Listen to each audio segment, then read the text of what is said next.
পারতো, একটা আদা দিয়ে দিতাম, তাহলে জামাই খুশি হয়ে যেত। আমার জামাই ষষ্ঠীর সব আয়োজন হয়ে গেছে। কি ব্যাপার, লোকটা এখন এলো না কেন? ওই তো এসে গেছে। আসো আসো আসো। তোমার জন্য কখন থেকে আমি অপেক্ষা করছি, এখানে বসো। শালা এত আয়োজন, শ্বশুর গরিব হতে পারে। কি দেখছো, এই সব কিছুটাই না আমার বাবার টাকায়। এই হচ্ছে মেয়েদের স্বভাব। ছেলেরা এত টাকা ইনকাম করে কোনোদিন কিছু বলে না, আর বাপের বাড়ি থেকে যদি এক চিমটে নুন নিয়ে আসে সেইটার তুলনা সারা জীবন দিয়ে যাবে। সবকিছুই তো ঠিক আছে, একটা জিনিস কম পড়ছে, বুঝলে?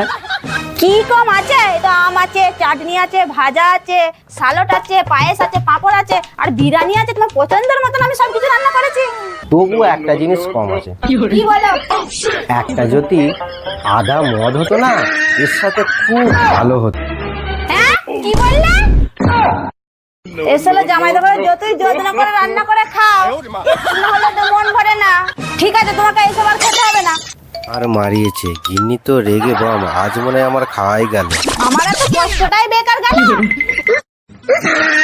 বাবা যে কি করতে 1000 টাকা পাঠিয়েছিল কে জানে, 300 টাকা পাঠাতে পারতো, একটা আদা দিয়ে দিতাম, তাহলে জামাই খুশি হয়ে যেত।